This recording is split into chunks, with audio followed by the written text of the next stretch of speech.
Yes, recording is in progress. The usual online etiquettes will apply. For the time being, if you could mute yourselves, and then we'll have presentations and also plenty of time for dialogue, at which point we'll ask you to put in questions, comments into the chat box, as well as unmuting yourself and talking more in detail. I'm really delighted to welcome you all to the second webinar series on the political economy of large river basins. We kicked off last month where we started out with big ideas around what are the underpinning drivers, what kinds of ideologies, what kind of assumptions, what kind of discourses and narratives really shape the ways in which we use water, appropriate water, and put value to water. And this second webinar series is one where we're going to dive into a region of the Mekong region, where I'm sure many of you know has been facing challenges of dam development, integrated water resources management, multiple water uses for a good decade plus, if not more.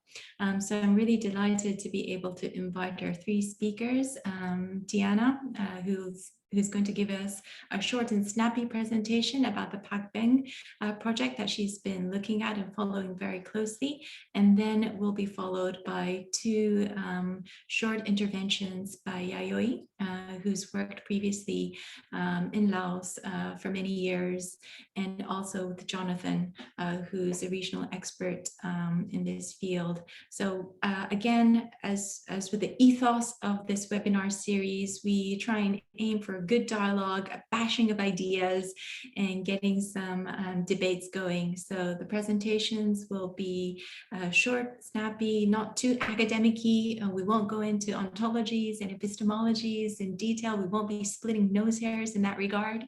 But we really would like for us to use this limited 1 hour space to throw out some big ideas, to think about what are the key aspects that we need to think about, both in understanding and analyzing these large river basins, particularly in this case, for this hour on the Mekong. For those of you who haven't seen me before, my name is Naho Mirumachi. I'm based at the Department of Geography, and a lot of my work has been around transboundary river basins, looking at conflict and cooperation, looking at the power and power relationships that determine the dynamics of these river basins. I'm joined with my co-host, Alan. Alan, do you want to say hello? Yeah, hi.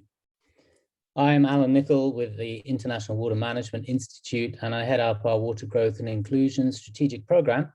So from our perspective, from my side, it's really interesting to have these conversations because it contextualizes in a bigger political, sociological, environmental space what's happening in these hugely important economic engines. But more than economic engines, river basins have so many dimensions to them, and I think this kind of conversation helps sort of move us on a little bit from the notion of the basin, in a sense, towards the problem shed concept. This is a problem space, a geographical space that's embedded in all sorts of policy environments, energy environments, trade, development, global political economy, the Belt and Road Initiative, all sorts of things. So it's a very exciting space to have a very open conversation. I'll be monitoring the chat and people's hands going up, and we encourage people to jump in and pitch their thoughts into this conversation. So do feel free to jump in. Over to you now. All right, well then, without further ado, I'll ask Diana, who's right now in the middle of heavy rain. So hopefully her internet will hold up, and so we can see not only her presentation, but also her face as she talks about her paper. But we'll have 10 minutes from Diana, and then we'll go straight into the interventions by Yayoi and Jonathan. So over to you, Diana. Thank you so much, Naho. Let me share my screen. Oh, it says that the host disabled participant screen sharing. Oh, okay, sorry, that's on me. Do you want me just to share your slides? Yes, that's probably the quickest way. Yeah. Okay, now everybody can share for the next talks. There we go. Desktop. What the hell?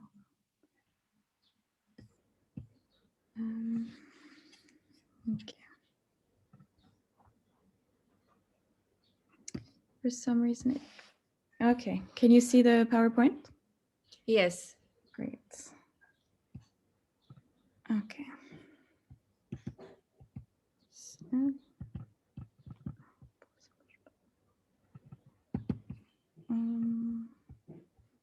I think you should go down for the full screen. Yeah.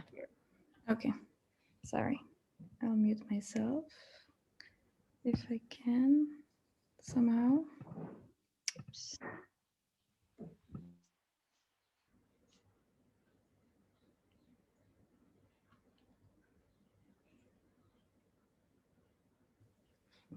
Okay. Ready. Yep. Yes. And is it okay if I ask you to move to the next slide, Valentine?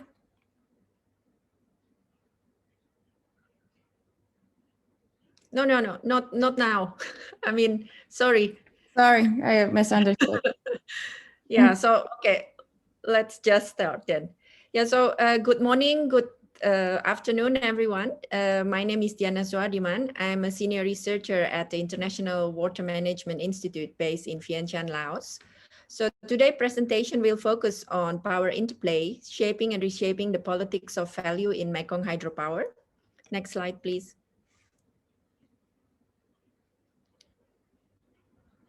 Yeah, so taking Pak Beng hydropower dam project as a case study in Laos, this presentation will look at how power relations in hydropower decision-making in Laos is reflected in top-down approaches in hydropower planning, institutional vacuum to formally deal with resettlement and compensation at village level, farm household tendency to come with individual rather than a collective strategy to ensure proper compensations, and constraints on collective action and how individualized approaches militate against proper livelihood restorations. So I would also argue that these power relations are closely interlinked with the way the politics of value in Mekong hydropower has been or is being constructed. Next slide, please.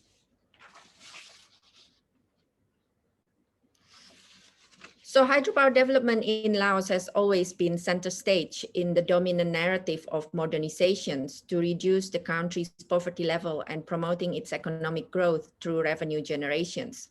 In this context, modern development is value on top of existing livelihood options and strategies. So hydropower development has been positioned as a key sector to support the country's graduation from its status of a least developed country in 2024. And the National Socioeconomic Development Strategies places hydropower development on a par with mining and agricultural plantations in meeting the country's modernizations. So our research argues that this modernization narrative actually resemble a certain form of socio-political construct in which benefits and impacts from hydropower development are presented following a certain value systems while ignoring or overlooking the others. Next slide, please. So this is the location of the planned Pak Beng hydropower dam project in Pak Beng district in Udomsai province in Laos. This is part of the Mekong River bordering to China in the northern part of Laos. Next slide, please. Yeah, so planned as one of the mainstream Mekong projects, the Pak Beng hydropower dam will have power generation capacity of 912 megawatt, in which 90% of the produced power will be exported to Thailand. The government of Laos and China Datang International Power Generation Company signed a memorandum of understanding in August 2007 for the construction of the dam, though construction in itself has been significantly delayed due to a lack of clarity regarding the power purchase agreement. So if constructed, the dam will affect 26 villages across the 3 provinces of Udomsai, Bokeo, and Sayaburi incorporating 923 households and 4,726 people. Next slide, please. So the Provincial Resettlement and Compensation Committee was set up in November 2016. The committee is responsible to lead the overall process of resettlement and compensations, including reviewing the compensation rates, rules, and procedures proposed by the company, as well as conducting asset registrations and measurement and carrying out actual resettlement and compensation payment. In Udom Sai province in particular, the committee was led by the provincial governor and coordinated by the Provincial Energy and Mines Office. At the district level, the PRCC is equipped with a secretariat led by the head of the district and coordinated by the District Energy and Mines Office and supported by other relevant ministries representative at the district level, such as the District Agriculture and Forestry Office and the District Natural Resources and Environment. Next slide, please. Yeah, so while the PRCC and the Secretariat at the district level actually have been set up to review and support and facilitate the company in implementing the hydropower dam project, in particular with regard to its resettlement and compensations, at village level, village heads and other village leaders and elders lack any formal roles and responsibility to guide and support farm household on matters pertaining to resettlement and compensations. So, for example, the company and district authority would visit the settlements, instructing the village head to inform the affected household to go to their farmlands and await the company so that measurement could be conducted. Once completed, this measured data, both in terms of total estimated land loss and its distribution among households, were not shared with the village head nor with the impacted household. So this secrecy or intransparency extended to all information about compensation rates. Next slide, please.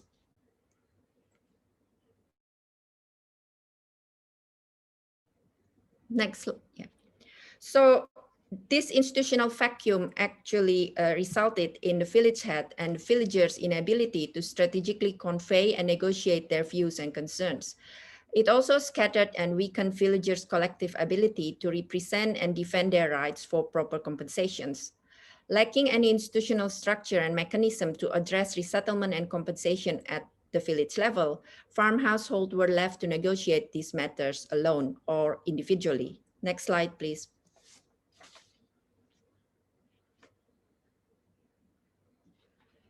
So farm household farm household tendency to take individualist approach is most apparent from the way they come up with strategies to ensure proper compensation individually while relying on their negotiation skills and connection with the company and the PRCC. So farmers would, for example, discuss with the company or the PRCC about the compensation rate they would get for their lost farmland, houses, and other livelihood assets. They would also negotiate it with the company and the PRCC staff about the compensation value for their particular upland fields or other livelihood assets to be above the standard value that has been defined by the company. Next slide, please. So as shared by a farmer in one of the villages that where we conduct our study, the company or PRCC have not shared any information about the compensation payment we will receive.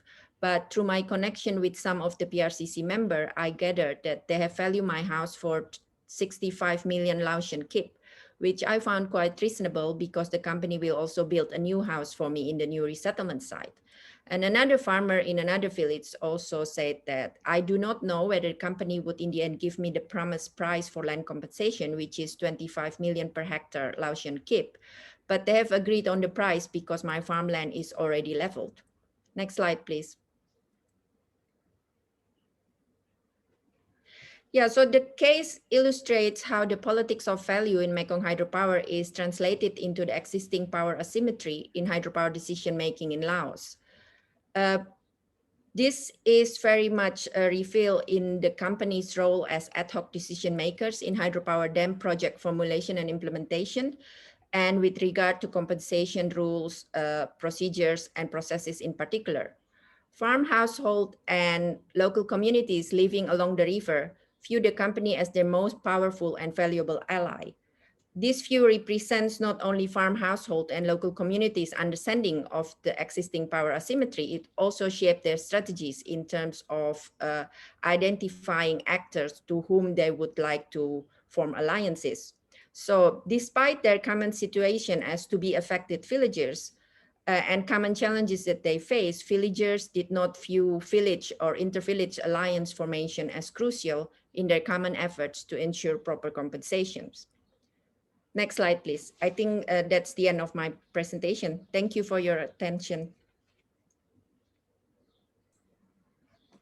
Thanks so much, Diana. That gave us a really great snapshot of what's happening and thinking about the politics of value through compensation, through the engagement of multiple levels, village, households, engaging with the businesses, and quite a in-depth fieldwork based study that's been presented right now. So thank you so much for that.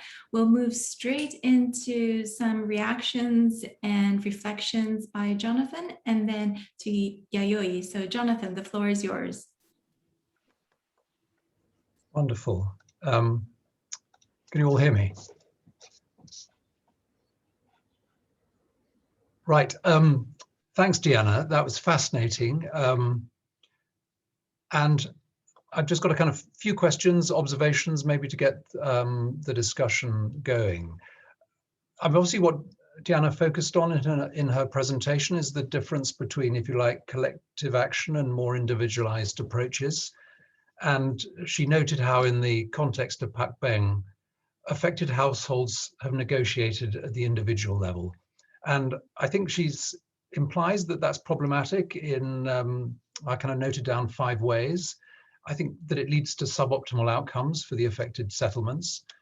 It reproduces asymmetries of power, so it doesn't sort of challenge the power that underpinned, I think, her presentation. It undermines trust between affected settlements.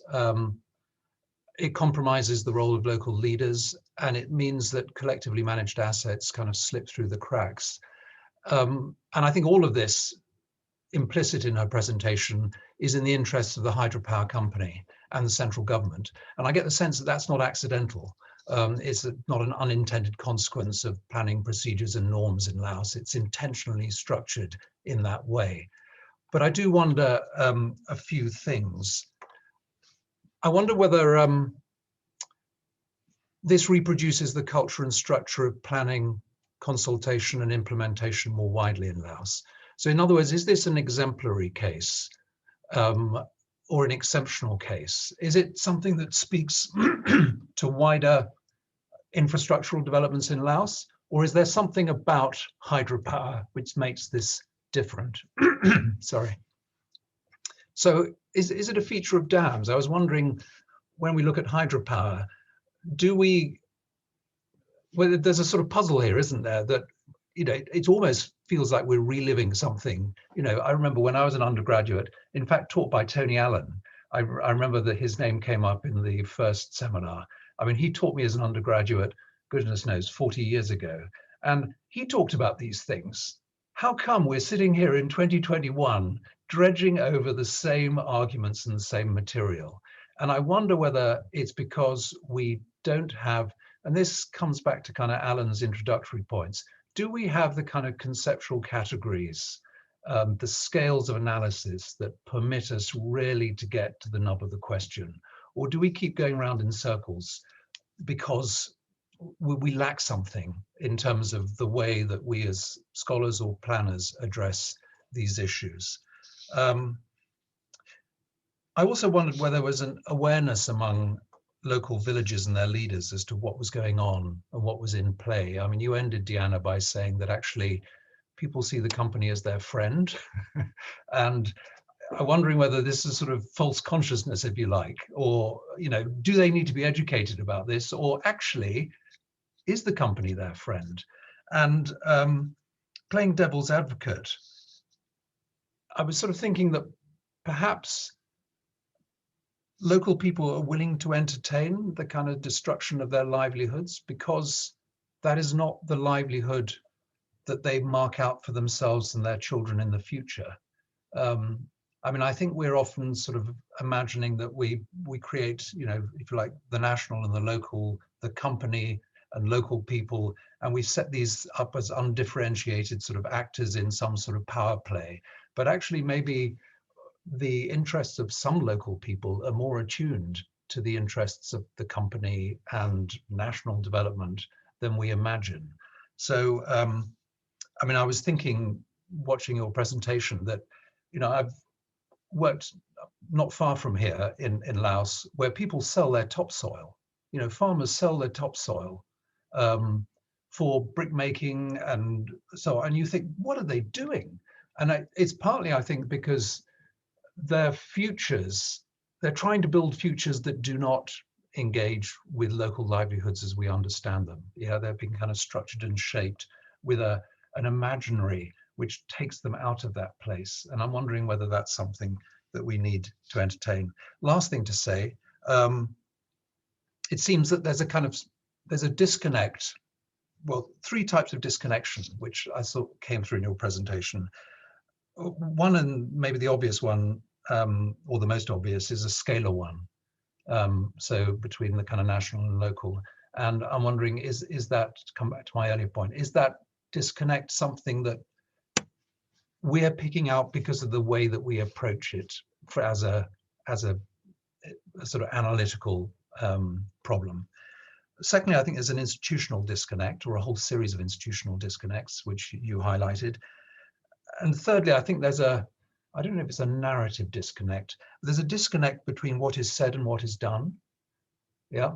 And that is something which you pick out really nicely, that sort of sense that we need to read between the lines of these policies and these plans. And it's only between the lines, in what is left unsaid, that what happens is kind of revealed in all its glory.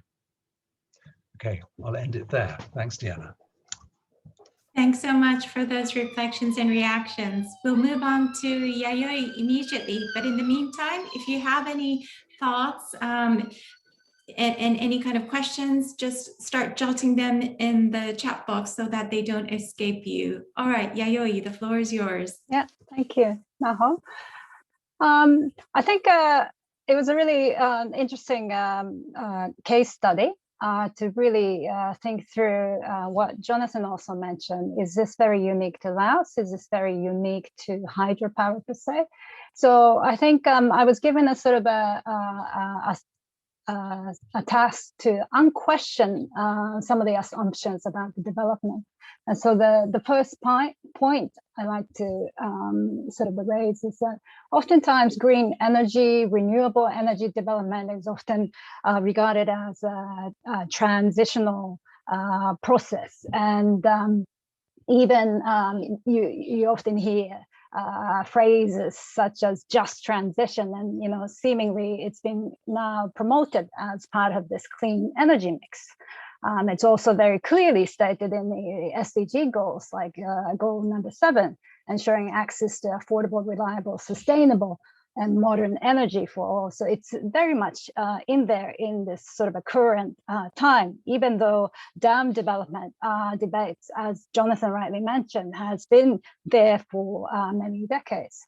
And hydropower, as a part of this renewable energy mix, is considered to be a kind of a good intervention in this modern time. But what's missing is really the issue of equitable equity in this sort of a new debate. And by design, oftentimes hydropower, it harnesses a lot of resources. It's a monumental infrastructure that showcases engineering, prowess of a state or a company. It symbolizes by nature of the structure, symbolizes modernity. You can argue, what type of modernity, but it does. And then even today, it symbolizes this sort of a notion of cleanliness against something like dirty, coal energy or fossil fuel energies. And yet, I guess we're still dealing with these issues of externalities. Who bears the cost of cheap, affordable energy? And so that's a bigger question beyond Laos, more about the questions of this positioning of hydropower. In terms of sort of a contested perspectives of governance, I think that by nature, hydropower involving grand design, servicing wide segments of society by providing energy, it entails top-down decision-making by experts and policymakers. So by nature, I suppose hydropower induces that top-down development. So can hydropower ever be bottom-up in a sense that perhaps there's a scala restrictions in developing an energy project that's based on bottom-up design?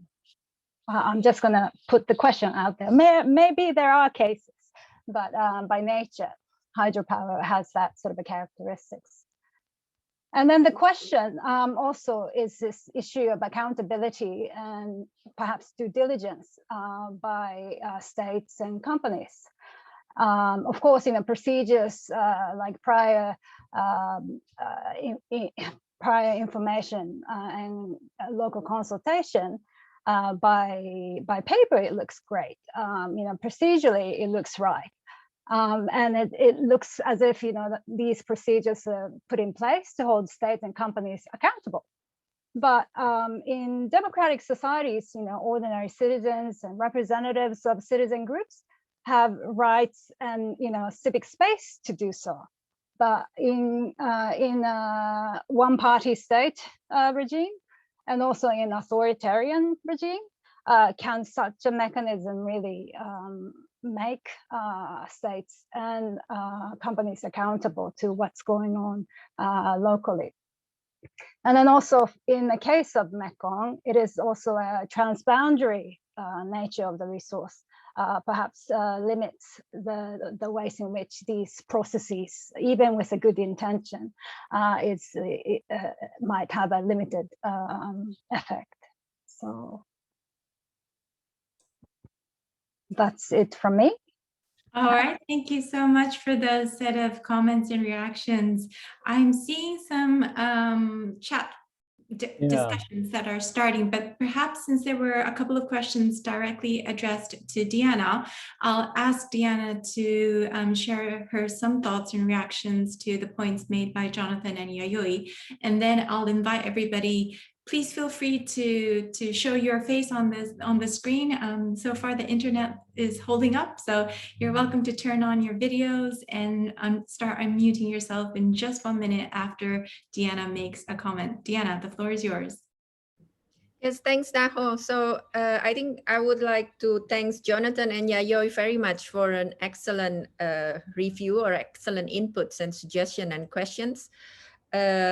I totally agree in terms of how the tension between collective action and individualized approaches were problematic from the 5 points that Jonathan described in terms of reproducing power asymmetry, coming up with the livelihood option and strategies that are not optimum, and also the fact that collective assets were not even discussed because of the shift to individualized approaches to proper compensations. And in terms of, I think Jonathan raised a lot of very good points, and so does Yayoi. And I think in terms of common thread, is it really specific for hydropower or is it really specific for Laos? I think Yayoi has partly answered that question in terms of course, if we compare with other sectors such as agriculture, plantation, and minings, hydropower is different in the sense that you do require some level of centralized planning. If you're going to build this huge dam of, I don't know, 30-meter height, I mean, you cannot do it bottom up. And at the same time, when you do, also in the context of consultation, I think when you do a consultation for agriculture plantation, you discuss about land boundaries, and people can say, okay, that's my field and that's not my field. That's my upland fields, but that's my grazing land. But in the context of hydropower, it's also abstract. I mean, even when the engineers come to the field and explaining this is the dam plan, and this is the this is where the powerhouse will be located, etc., etc. Not everyone could understand that, I think, immediately, and not everyone could really link it with their specific contextual situation. And at the same time, I think this technical information comes also not as a definite information, because those are just estimate. I mean, I'm an engineer myself, so if we said, okay, we are going to build this dam, it is not. It doesn't mean that we will build exactly the same dam 2 years from now, and it doesn't mean that the plan will be. I mean, the plan will be a blueprint, but it doesn't mean that we will have the same exact dam in the same exact location, because all your plan is just estimate. And in the end, when the engineer come to the field, they have to adapt with the field situation. Oh, this very nicely soil is actually a rock, so you can't really build some part of the dam here. So then you have to adjust. And the same thing with regard to road construction, I think. So, and I think that gives some space and room to kind of like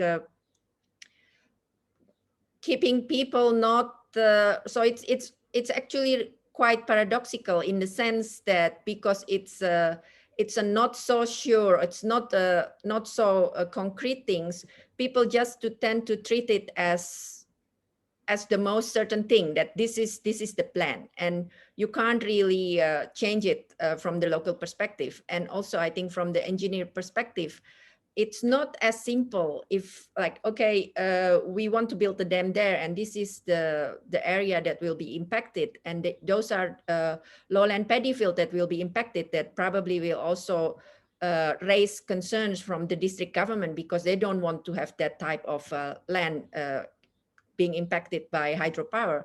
But at the same time, I think the company could not always just adjust, because that's the reality of the dam construction. You cannot build some part of the dam here and some part of the dam there.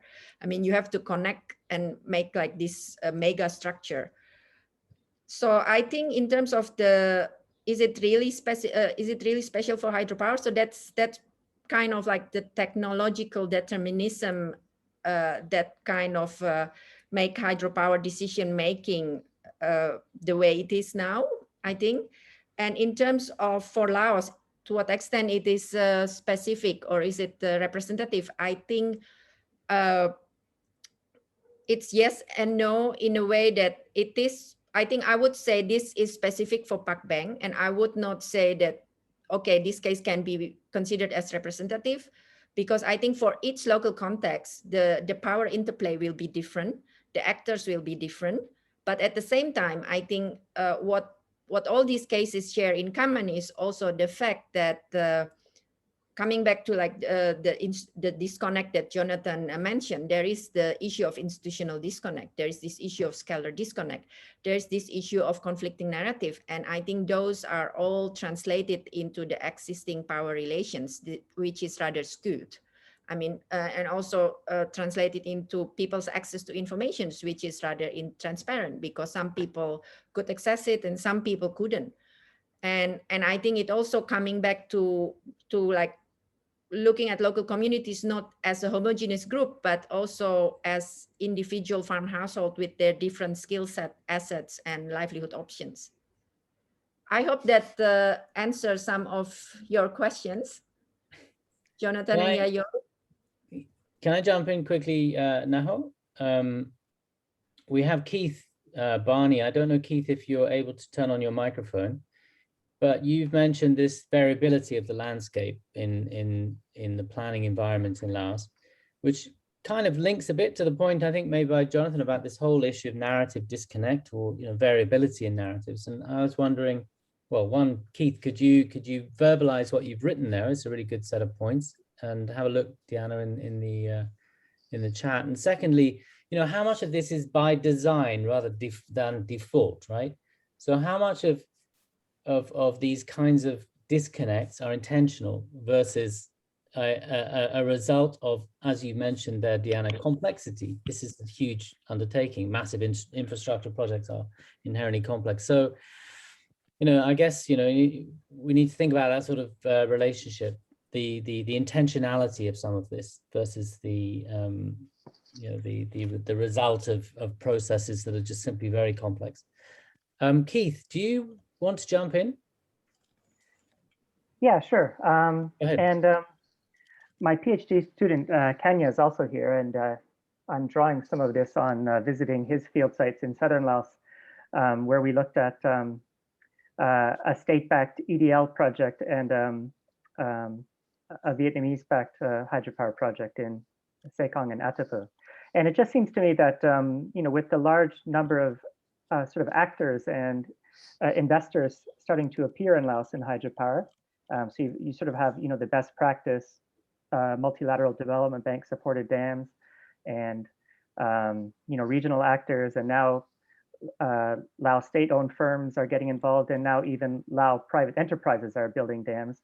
So seems to me you get different patterns sort of manifesting itself around how resettlement and compensation is working, depending on some of this variability. And in certain cases, with the state-owned projects, EDL seems to dominate the entire process. In other cases, village authorities can be more directly involved, but sometimes can be manipulated to sort of justify poor compensation and resettlement. And then in other cases, you've got the best practice dams, I guess, which are doing seems to be a bit of a better job, although not without their problems as well. So, looking at some of Kenya's been writing up his thesis chapters, and I'm kind of almost arriving to the idea that going back, I think it's Leo Tolstoy who said that happy families are all alike and every unhappy family is unhappy in its own way. So it seems to me that all these examples, it's the villagers who are not getting a fair deal in the end, but in slightly different combinations and variations in each case. And to me, that just seems to relate back to the fundamental lack of institutional power that villagers have in relation to the upper levels of the Lao state and the tendency towards top-down planning. So yeah, that's just what my comments. Kenya might also have something to share. Kenya, do chip in if you're able to. Thanks for giving me opportunity. No, actually, sorry. Just want to add on the EDL on projects regarding resettlement. Usually we discuss about the resettlement through the private investment or joint between EDL and private projects. I see the difference between these two types of investment projects regarding resettlement. As Keith already mentioned briefly about the how EDL control most of the resettlement implementation in every stage of the resettlement. And although the government set up the resettlement committees at the provincial, district, and also engagement of the village level, but at the in the implementation of resettlement and compensation, the government agencies representatives are just the participant whenever EDL want to invite them to join as the witness when there's the compensation implementation happen. But after that, they internally organized or managed by the EDL personnel. So that's quite different from the IPP projects. That's my observation, and from what I got information from my field survey or data collection. Thanks. Thanks, Kenya. Now back to you. Sure. Maybe we open up the floor even further. Are there any people who would like to make a comment, pose further questions to both Diana as well as Jonathan and Yaoi? I know some of you have been working in this field for long, so I'm sure you have some other stories to share.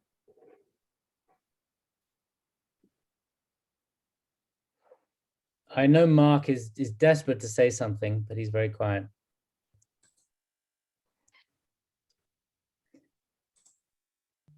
I'm learning, sorry, thank you for the opportunity. You know, I come from a conservation organization. We take a very different stake on this. So I'm learning, it's fascinating. We work more on siting and avoidance or on values of water from a different perspective, which are not directly relevant, but relevant today. So no, I'm learning and please continue. I'm thankful, thank you. Thanks, Mark. I just wanted to, the connection maybe, Mark, to the wider Mekong. So we're looking at, of course, in Laos here, the examples that Deanna and others have mentioned, but, is there something based on the kind of basin-wide view? Because we're talking about scales of understanding and challenges. I mean, obviously the MRC has sets of protocols. Are there issues here that go to a basin-wide scale? I know you're particularly interested in, say, the impacts on sand mining and construction and other things on the environment in the Mekong. Are there sort of scalar issues that connect up some of these challenges? We look at connectivity more than as an important dimension in water resources. People usually think water quality, water quantity, and actually the procedures of the MRC are built on this because they were crafted at the time where Thailand was extracting water and it had impacts on the salt intrusion. And so basically we have procedures that are based on an issue of water quality and water quantity when the issue is one of collectivity, which is movement of fresh movement of sediment and nutrients. And there's a mismatch between both. So that's part of the reason why those procedures are difficult to implement. So that's pretty different from what we've been discussing. But yeah, I was interested in the comment of accountability because that's a key issue. Most of the decisions are made by the developer. And usually they create a local company that has very limited responsibility when the responsibility in the end is with local authorities that they have limited understanding of what it is, and to some extent with the investors also, who have also a very different reading in the individual project approach when the issue is basin-wide and cumulative is another mismatch. So that's part of the issues that we're looking at, but again, very different from the issue of resettlement that is on its own vital and important, but we don't focus this much on it as it's not necessarily our best comparative advantage, but thankful and grateful that others are. Over. Thanks, Mark. Naho? Oh, was there a hand up? Oh, no. One of the things that really caught my attention was to think about these mega structures, mega infrastructure projects. And I wonder to what extent this aspect of big infrastructure and big projects with big timelines, as well as large knock-on effects to livelihoods, as it was mentioned, but also to the ecosystem, which we haven't really talked too much about today. I wonder if there's something more to be said about the politics of mega projects. I wonder if people have further comments, thoughts on this as well.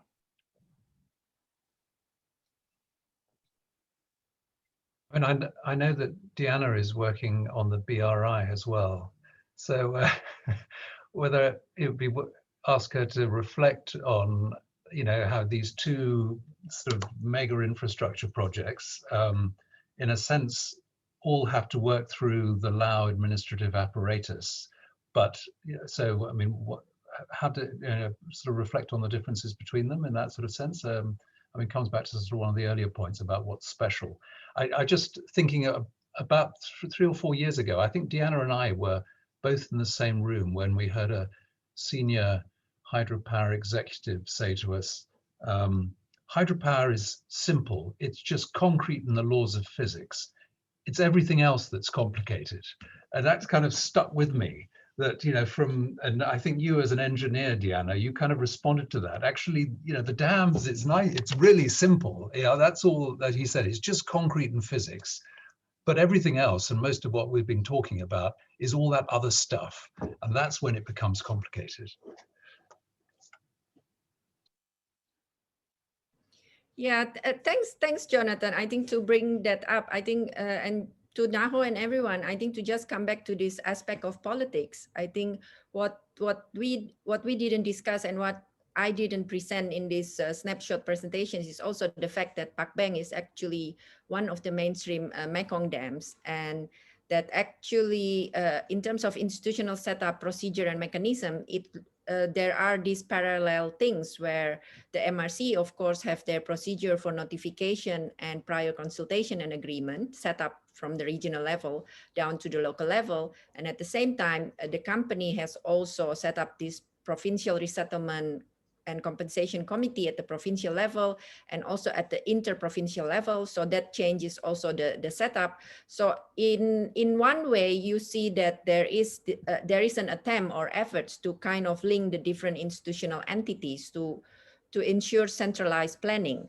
But I doubt that the same unit or the same institutional connection is being developed to kind of convey local communities' views and perceptions. So that comes back again to this entire idea of the politics of value, and I think also the issue of dominant narratives, because why do you want to have these dams in the first place? And then I think it comes back to Jonathan's disconnect in terms of this narrative disconnects, like, okay, this narrative says something, but actually what it does is something completely different, or actually it doesn't meet up the expectation of the way things are presented in the narrative.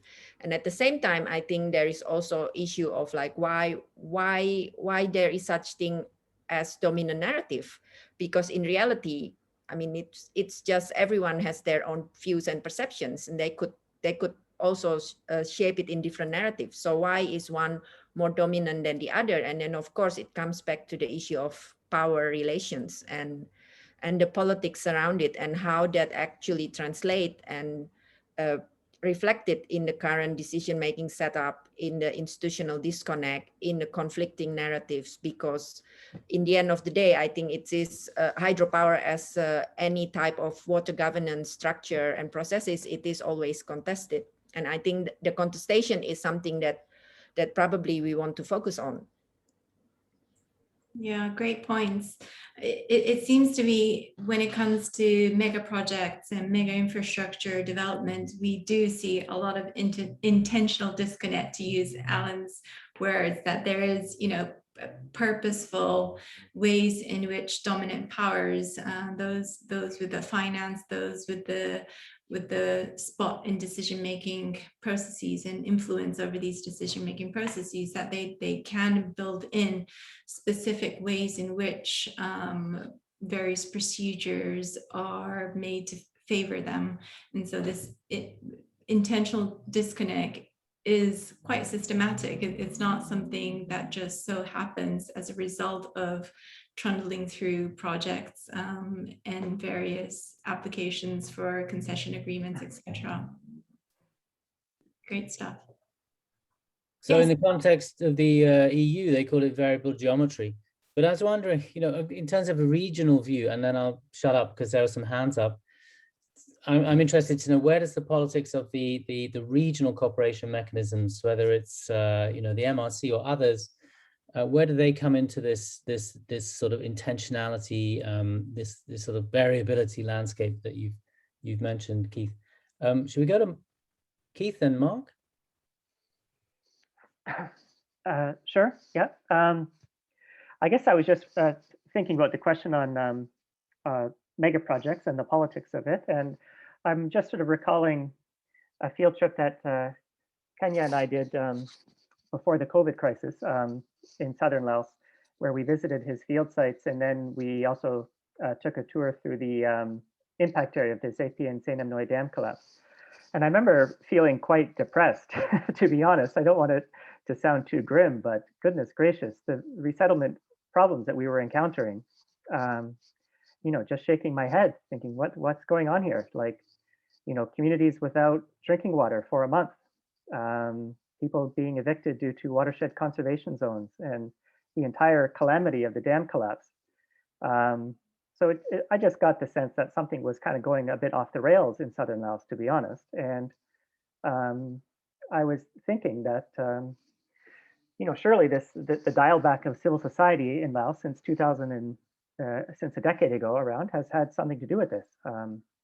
These projects are not really operating in the international radar, and there's not many people who are able to access some of these resettlement sites. And I think just the lack of transparency and visibility around some of the resettlement must be contributing to some of these problems.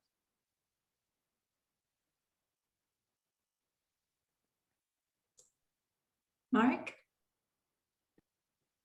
Yeah, to the point of hydropower is easy, and what you assess, the issue is part of what is easy to measure, and where are the borders of what you include, and what are wider externalities that you less. So that's part of the problem, and quantitative, qualitative on top of it. So because that's the challenge, and I think we are touching on so many dimensions in requiring expertise, and that they are all beyond what one brain can apprehend. I think it was Leonardo da Vinci, the last expert in everything, and since we have to compartment, so it's part of creating a safe space for everybody. So usually we try to do this with the RSAT tool that we co-developed with DMRC and ADB, where we basically found 10 topics, and often you're an expert in one topic and you understand one or two others, and all the other ones are completely science fiction. So creating a safe space where you know that your topic is there. So once you know that your perspective is there, then you're less aggressive because you don't have to make your point, and you can try to venture in the others. So creating a space where everybody finds a reference, and that is safe is what we try to do, but with limited traction. But it's probably part of the solution, so that we could put on the table things that are completely new to others, and do this. But we failed to at the time, and there's still a lot of work in the context of Laos, but that's probably a potential way forward. Over. Yeah, well, one of the other things that comes to mind, especially when Deanna was talking about her presentation, was that this really isn't just about water and the river, it's also about land, and very much about livelihoods, what kind of choices people make regarding their livelihoods. And I know, Yayoi, you've been doing a lot of work on livelihood transitions and the changes that people are facing. I wonder if there was another further comment that you wanted to make regarding how land use, the transformation of land use is sort of compounded by these bigger drivers around energy, about the ways in which development is moving forward in Laos.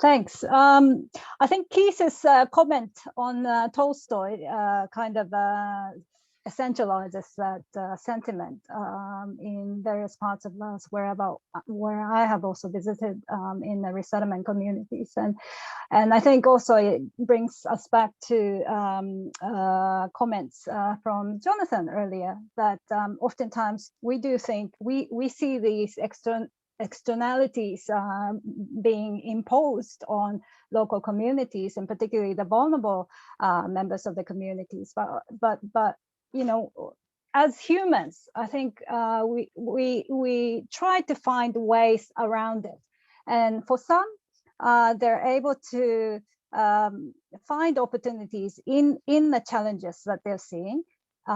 And perhaps that's also leading individuals to take individual option rather than collective option, because they see no hope in negotiating a better future.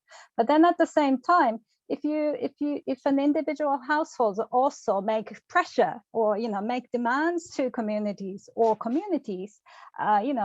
they're also by actions they're raising their voices. So then it drives community leaders or district leaders. So the companies actually listen or respond in some ways. So I think this individual action is not often, it's not very clear cut whether individual action is just purely an individual's rational choice, or whether there's a sort of a collective element within the individual actions in various resettlement sites. No, that's a really fascinating point. And perhaps if people have PhD students or wanting to do a research project, maybe agency in mega projects is a potential theme to investigate. I think we have 2 more minutes before our time is up, and I see one more hand, Keith. Sorry to jump in again.